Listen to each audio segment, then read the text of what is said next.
So, back for Season 2 of the VGC Casters Cup. Last season, I was able to make top 8 and then just epically failed in the quarterfinals, so hopefully I'm going to be getting some redemption in this season. And we're going to be using the Regulation F format, because that's, of course, what we are competing in right now. Much better than Regulation H. All of the legendaries are allowed again, and that mixes up the draft completely. So, obviously this is the draft video. I ended up 3rd in the Snake. So, not quite a double pick, but close enough, and also very early. Now, my normal tactic with drafts is to skip the S pick and farm the lower tiers, rather than going immediately for S, because that's what everyone seems to do. Now, both Urshifus went in the first 2 picks, but there was a very, very standout S-tier Pokemon for draft specifically that I had my eye on, and I couldn't let it go, so I did pick up Iron Hands as my first pick. So going against my normal convention of skipping the S, I did end up going for an S pick immediately, because in draft, Iron Hands is very, very flexible, and the word flexible is what I like in my draft picks. Because either, the way I see it is you should either pick something that is very, very good at this one job, or it can do multiple jobs pretty well. And Iron Hands absolutely can. In actual VGC, it is almost always going to be the Assault Vest one. And it doesn't have to be in draft. I can just adapt to what I want week by week. I can go for a Swords Dance set as a setup. We've seen that a little bit here and there in actual VGC. And it's going to be able to support very nicely with Fake Out. I've already got my Fake Out Pokemon sorted. Granted, it's a really slow Fake Out, and I do like to have the fastest Fake Out, but that doesn't matter, because Iron Hands is so incredibly bulky. We already know. It's a world champion as well. So, yeah, Iron Hands, I think, was just a standout S-pick, and I couldn't let it go, because it would have for sure gone. I was happy with pretty much all of the other S-picks that were available, but I couldn't let Iron Hands go. There's a lot of nice things that I can do with Iron Hands. Now, something that I try to avoid as well in my draft picks is to get a duo, because duos are much more easily counterable. Yes, they have obvious synergy in actual VGC, but when you know you're going to be facing that duo, then that's where the issues arise, in my opinion. But I do want something that is synergizing with my initial pick. Not necessarily a duo, but has synergy with it. And one of the main synergies is Fighting and Ghost. So if I do pick up a Ghost, then I've already got synergy with the Iron Hands, isn't it? It's not necessarily a duo, but it is going to help each other. Now, I had a look through of the picks, and then I just, for some reason, looked through the not allowed Pokemon, and it was basically all the restricteds. But for some reason, Spectrier and Glastrier were both still on the restricted section, and they weren't available. So I just messaged the person in charge of it and said, oh, Spectrier, Glastrier, they're available in Regulation F, right? They're not banned, correct? And he said, yes, they are not banned. And then I fully expected Spectrier to end up in S, and then when it landed in A, I jumped on that immediately, because then I've got my duo that synergizes really well. Like, this is not a just normal duo that you see in regular VGC. It's not like, you know, Pelipper Basculegion kind of thing. But the synergy is amazing between these two. I've got a super slow Iron Hands, I've got an incredibly fast Spectrier, so I've already got somewhat of a speed sandwich, which is really nice. I can go for Fake Out support the setup Spectrier. I can go for support Spectrier with Snarl and Will-O-Wisp to support the setup Iron Hands. So I've got so much flexibility between these two picks, and I was very, very happy with it. Like, the amount of flexibility that I have is insane between these two Pokemon. Spectrier doesn't tend to get used that much in actual Regulation F, purely because of Fluttermane. Because if you're having a Ghost, why not have the slightly faster Fluttermane that can also boost her energy and all that good stuff? But Spectrier can do a lot of things that Fluttermane can't. It has that singular Ghost typing, so it's not weak to Steel at all. And it has, I would argue, better support in Snarl and Will-O-Wisp than the Fluttermane does, although we're seeing a lot of support with, like Thunderwave and Icy Wind Fluttermanes currently. Spectrier can support very, very well, while also just setting up with Nasty Plot or Carmine and getting that snowball rolling with the Grim Neigh boost because of its massive special attack stat. So, yeah, I was incredibly happy with Iron Hands and Spectrier as a first pick. So basically, I need to sort out a fast mode now and a slow mode. And that's where my head was with the next few picks, to be able to sort out both fast and slow. Because the nice thing about Iron Hands is, even on the fast mode, it will just support by being super bulky and providing Fake Out pressure, which is really nice. And I did aim for the faster version first, because one of the things last season, in the VGC Cup Season 1, was that all the dragons that I wanted just slowly disappeared, and I wanted to sort out my dragon type as soon as I could, and there was one that stood out to me given that I wanted a fast mode, and that was Latios. It could have been Latias as well, but I did opt for the slightly stronger Latios with a higher special attack, but reduced bulk on it as well. There's a few things that Latios can do that Latias can't. Some of the supported moves only Latios gets. Luster Purge gets the special defense drop rather than the special attack drop, so it's slightly more offensive, so I could run my Spectrier slower than my Latios and hopefully make use of a Luster Purge. If the speed stat doesn't need to be that fast for this week. It gives me Tailwind immediately, so I've got my fast mode speed control already sorted as well. It got me my dragon, a dragon that I absolutely did want. Gudra was actually very good last season, and I was fine with it, but I didn't want Gudra initially. I definitely do want Latios. So I've got something that's off the ground to help with the ground attacks that would threaten the Iron Hands. There's already great synergy between them.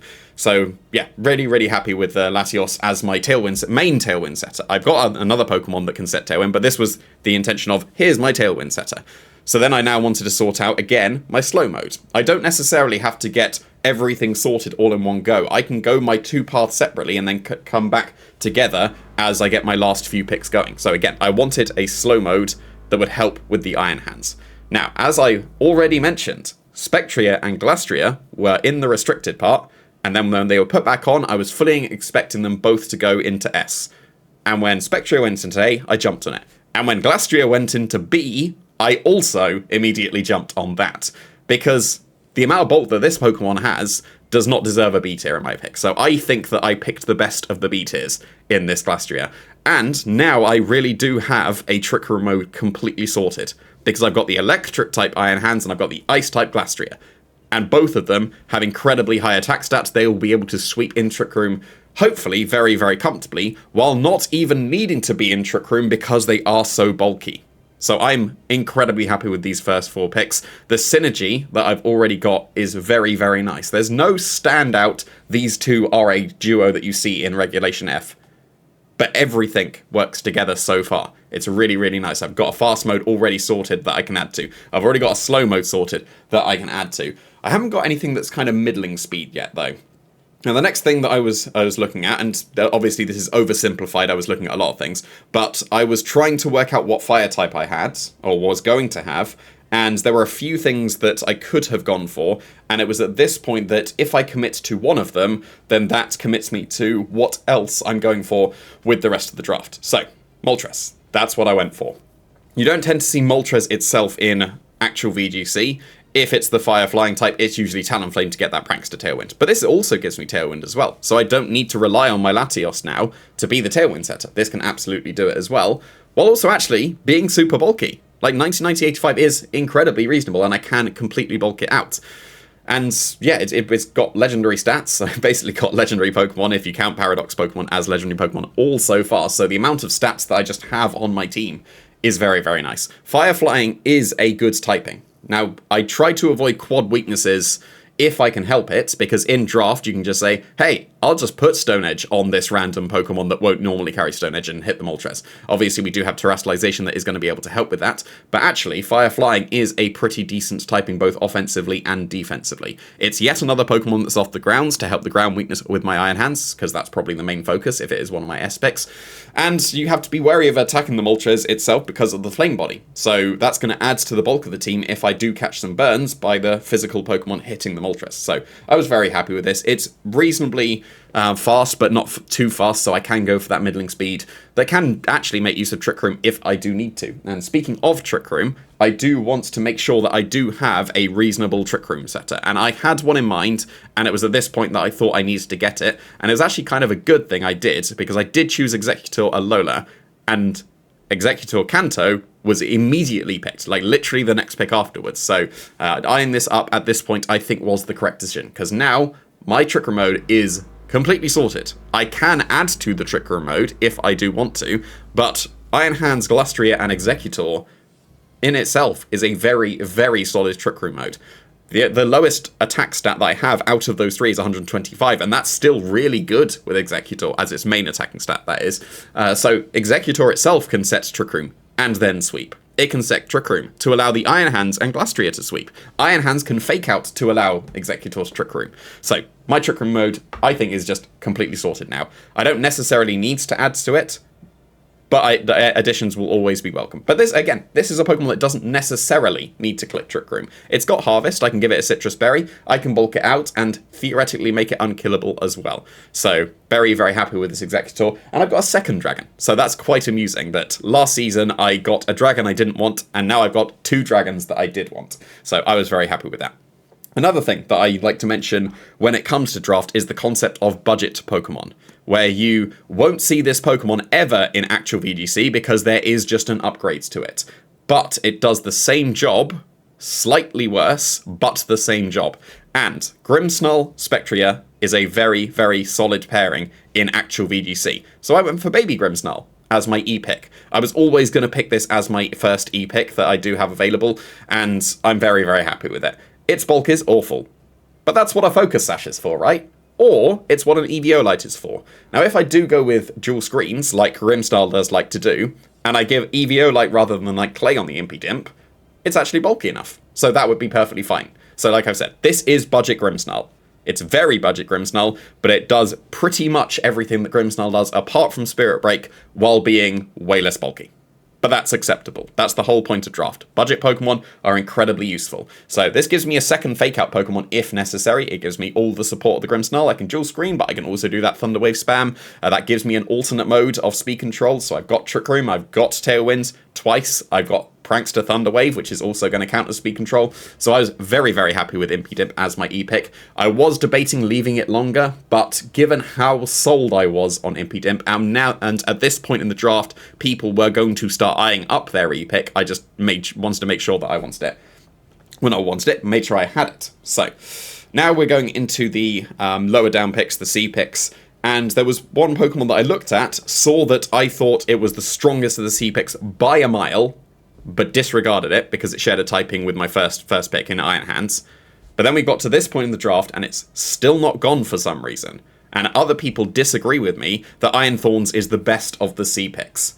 Again, Paradox Pokemon. It's got huge amount of stats. Now the rock and the electric typing is kind of detrimental to it in regards to having another ground weakness and a very bad ground weakness given it's quite effective. But that's what Terrestrialization's for, right? And you don't tend to see this because its speed stat is not good enough. Its bulk is really good, and its offense is really good, but its speed is not good enough. That is not the case in draft, because I know exactly how fast I would need to run my Iron Thorns. And therefore, I can, if for example I am going for a Dragon Dance set, which it does have access to, then I can set it at exactly the speed I want, and then I'm sorted. And it's got really, really good coverage as well. It's also really difficult to fit a good rock type onto your team, because rock is very sparse.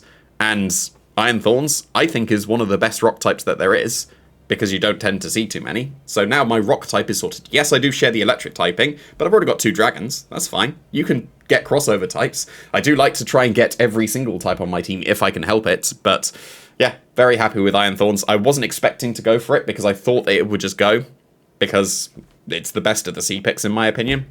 But it was still here, and it was my turn to pick a C pick, so I went for Iron Thorns, and I'm still very, very happy with it. So, another thing is a Steel type. They're really tricky to be able to fit on the team justifiably, but Revavroom was good enough. As a D pick, I think that is entirely reasonable. Now, you don't tend to see it too much because Shift Gear is usually not enough to help out Revavroom, which will be its main niche, but in draft, I can set it exactly the speed I want. I can set it with exactly the offense I want. It's got good enough coverage. It's got Iron Head and high horsepower, and that should be good enough coverage just in general. Obviously, there's the poison typing as well, which is going to help out. Now, I was happy enough with Revavroom. My only stipulation here is that now I've got 2 quad weeks to ground. But the way that the draft was shaping up, and what I wanted in the future, I think, given I wanted a Steel type, it had to be Revavroom. There was one alternative that could have been an E pick, but then why not take a D Steel rather than an E Steel? So Revavroom, probably not going to be coming to too much, but it is my Steel type, and it can set up if necessary, and it can also Super in Trick Room. But I'm going to leave that one there for you to be able to figure out, or watch when it actually happens. Now we're going into the free picks. You've got a budget of 130, and you've got to 130 points that is. So, for example, E is worth 10, and S is worth 60. So, given that I used my A pick on Latios straight away, then I could go for 2 E's and an S if I wanted to. And that was my initial plan. And my initial plan, given that by this point in the draft, and I think slightly before as well, I could guarantee that I was going to get whatever S pick I wanted, because like I said, people jump on their S pick straight away, and then a lot of people jump on a second S pick straight away because they want what they want and so they get it early. But I try and defer that as much as possible, and my initial plan from this point was to get Ursaluna Bloodmoon, because that was still available as an S tier pick. But then as I thought about it more, I wanted something slightly faster than that, because yes, it would give me another Trick Room Sweeper, and it is fast enough if I just max speed it to be able to outspeed things, but I wanted something that was naturally faster anyway, so that I don't need to invest in speed if I didn't want to. I also want as many things off the ground that I can, because I've got now 2 quad weaknesses to ground, and my main S tier Pokemon is also weak to ground. So, I've already said all this spiel, and it's the last Pokemon that I'm going to show. But given that, that meant that rather than go for now S pick and 2 E's, I shifted away into A pick, D pick, and E pick. And given that, and given I could guarantee that I still had my A pick, I left that for last, and then I took Toedscool as my D pick in this case. And it gives me redirection. It gives me Spore, which is very, very nice. It's not as good as Amoonguss, because it's going to be having that Mycelium Might that will mean it's always going last. But wait a minute, doesn't Amoonguss always go last anyway? So that should be fine. Eviolite is going to help out this Toedscool a lot, because look at that special defense. That's really high. It's going to take the special moves very, very comfortably. And although the defense looks very low, the fact that you get a 1.5 times multiplier with Eviolite is good enough to allow Toedscool to be bulky enough, which is very nice as well. And also, it does get Trick Room. So this is an alternative Trick Room setter, which can be quite nice. However, for the most part, this is going to be here to click Spore and Rage Powder, and not too much else, because its offensive stats are not very good, so it's going to go for just pure support almost certainly with this Toedscool. And speaking of pure support, I can go for my E pick now, and I didn't have a water type. So, Slowpoke's my water type, which is a bit awkward because, you know, it's an E-pick and it's not going to be doing too much damage. But it is very bulky, and with Eviolite, it is the bulkiest Pokemon that I probably have on the team, factoring in that 1.5 times multiplier, because actually, HP stat of 90 while being not fully evolved and then getting that 65 and 40, that's really good. So this is actually, in its own right, a very, very good Trick Room setter. So if I didn't get Alolan Executor, I would have been content enough, because I did have my eye on Slowpoke as a Trick Room setter, and this would have been pretty good, pretty bulky. It's untauntable if I do want to choose Oblivious, which is one of the main reasons why I did go for Slowpoke, to give myself, rather than having to use a Mental Herb, I can still just go very bulky, and Oblivious will save me from all the taunts, which is really, really nice. And it's also going to be probably the slowest Pokemon that just is in the draft. So if people go for Trick Room, then I can start doing some supporty things with the Slowpoke and out-support them in the Trick Room. So, last one. Like I said, I could leave my A pick to last, and I did want something that was off the ground again. I've only got 2 of them so far. That's still not bad, but I did want a third, and it was Enamorus Incarnate that did stand out to me. And it's got legendary stats as, again, you don't tend to see it because Fluttermane, right?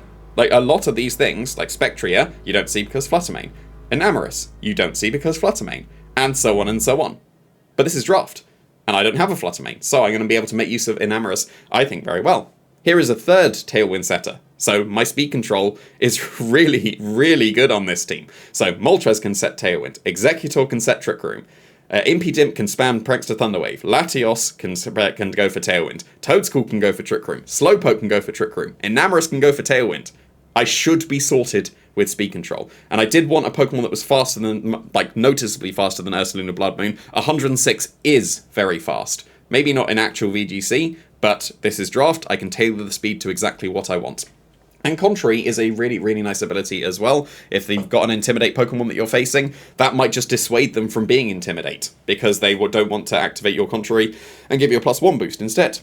This has access to superpower, so I can increase my attack and defense very, very nicely. So, for example, if I give it an Assault Vest and then I go for a superpower, I've effectively got +1, +1, +1 in attack, defense, and special defense. And that's going to be very, very nice to allow Enamorus to potentially sweep. And there is also one other combination that Enamorus has, but I'm going to keep that secret in case any of the other casters are watching this. And hopefully I can pull that off against them. But yeah, I am way happier with this draft than I was in Season 1. Obviously, in hindsight, I could see all the weaknesses that were in that Season 1 draft. I got a lot of very frail Pokemon, and I only have 1 Focus Sash available each week. So here is kind of the exact opposite. I have got insane bulk across my entire team here. Yes, I do have something like Impidimp, but, you know, that can even go for the dual screens with a Prankster. So that can bulk itself out as well. So I've got a huge amount of bulk. I've got a huge amount of offense. Given that this is Regulation F, and I've got all the, like, not all the legendaries, but a lot of legendaries, that's given me just so many base stats across the board. And I am incredibly happy with my draft, and I do hope that I do very well, because I do want to do this draft justice, because I think it is incredibly strong, and might even be the strongest draft I've ever picked.